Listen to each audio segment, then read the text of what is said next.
আজি আমি আহি উপস্থিত হৈছোঁ মৰিগাঁও জিলাৰ বাৰপুজীয়াৰ মেকিৰ গাঁৱত এজন শিল্পী তেখেতৰ ঘৰত আহি উপস্থিত হৈছোঁ আজি হঠাতে তেখেতৰ লগত আমি এই সম্পৰ্কে দুটামান কথা পাতিম। তেখেত শংকৰী সংস্কৃতিৰ বিভিন্ন বিষয়ৰ লগত জড়িত।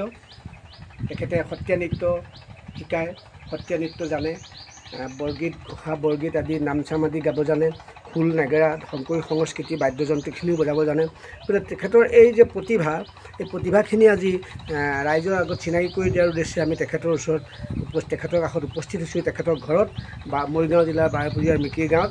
আমি তেখেতৰ লগত অকণমান কথা পাতিম, আহকচোন আমি তেখেতৰ লগত চিনাকি হ'ম। নমস্কাৰ। নমস্কাৰ। হয়, আপোনাৰ নামটো? মোৰ নাম শ্ৰী ফুকন চন্দ্ৰ ডেকা।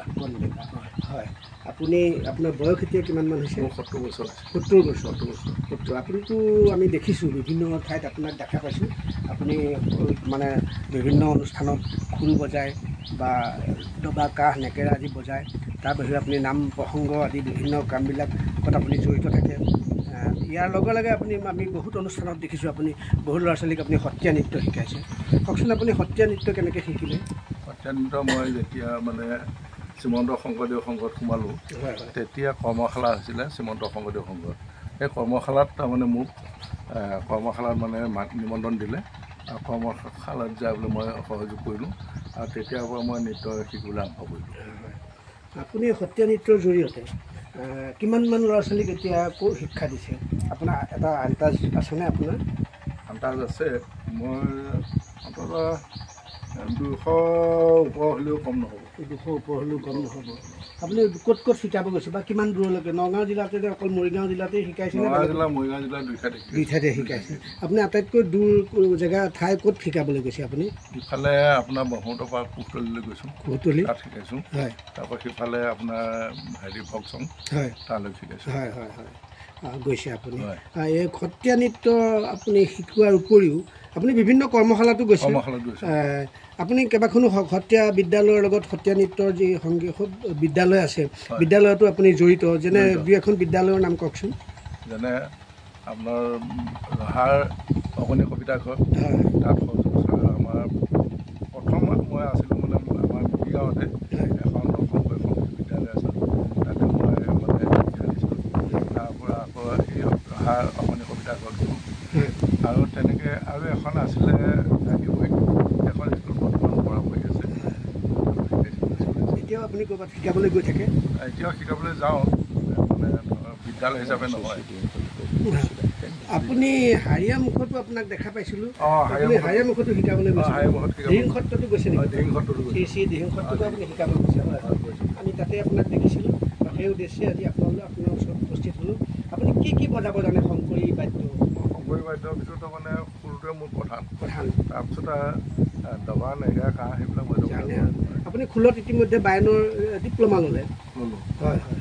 অকণমান আপুনি খোলটোতে কৃষ্ণ নৃত্য অকণমান এটা 1 মিনিটমান বজাই দিয়ক, বুল এটা বজাই দিয়কচোন।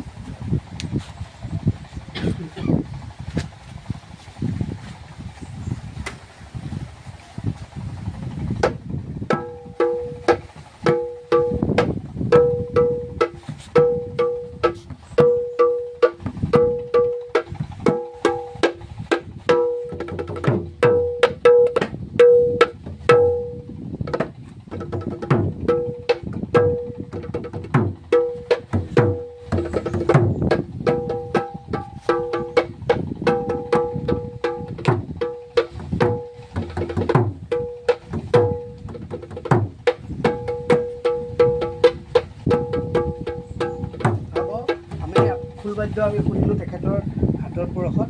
ইয়াৰ পিছত আমি আপোনাৰ মুখত আপুনি বিভিন্ন ঘোষা বৰগীত নাম আদি বিভিন্ন ঠাইত আপুনি পৰিৱেশন কৰা আমি দেখা পাইছোঁ। গতিকে সেই এফাকি আমাক শুনাওকচোন, ৰাইজেও শুনিব আপোনাৰ মুখত। ঠিক আছে, মই সহায় ৰাগৰ বৰগীত গাই দিম।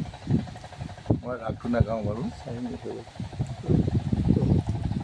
সখী হে চলে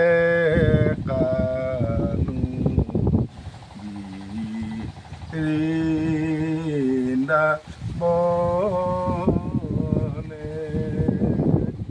বয় ন চান্দেৰ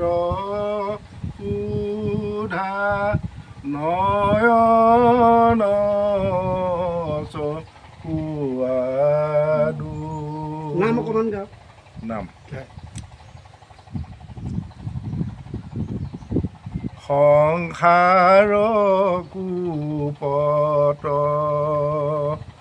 পৰিয়া তোমাৰ চৰণে নধৰো চাপি। অ হে জগন্নাথ মই ৰে বৰ পাপী। শুনিছে আপোনালোকে তেখেতৰ মুখত সুন্দৰকৈ পৰিৱেশন কৰিছে। এতিয়া আপোনাক অন্য এটা দিশৰ কথা সুধিছোঁ। আপুনি এই যে ইমান দিনে সত্ৰীয়া সংস্কৃতি সাধনা কৰি আহিছে, শংকৰী কৃষ্টি সাধনা কৰি আহিছে, আপুনি চৰকাৰৰ কিবা সুবিধা পাইছে নেকি বাৰু? চৰকাৰ এতিয়া নকলেই নহয়। ৰহা অসমীয়া কবিতা ঘৰ যিসকল বিষয়ববী আছিল তেওঁলোকৰ জৰিয়তে মই এটা চৰকাৰী সাহাৰ্য লাভ কৰিলোঁ। যিটো এককালীন চৰকাৰে দিছিলে সেইটো মই লাভ কৰিলোঁ। আপুনি এককালীন সাহাৰ্য পাইছে? 50,000 টকা পাইছে। ঠিক আছে, আপুনি মানে পেঞ্চনটোৰ কাৰণেও আপুনি আবেদন নিবেদন কৰিব। সেইটো আপোনাক দিয়াৰ কাৰণে আজি আপুনি উপযুক্ত ব্যক্তি। আমি আজি এই অনুষ্ঠানটোৰ জৰিয়তে আমি চৰকাৰৰ ওচৰতো আমি আবেদন জনাইছোঁ যে ফুকন ডেকাৰ নিচিনা এনেকুৱা ধৰণৰ শিল্পী, নীৰৱ সাধক, নীৰৱ শিল্পী, সত্ৰীয়া নৃত্যৰ সংস্কৃতিৰ, শংকৰী সংস্কৃতিৰ সাধক, তেখেতক যাতে অহাবাৰ মানে শিল্পী পেঞ্চনটো দি তেখেতৰ আৰু সাধনা কৰাৰ যাতে প্ৰেৰণা যোগায় তাকে কামনা কৰি আজি ভিডিঅ'টো ইমানতে সামৰণি মাৰিছোঁ। নমস্কাৰ।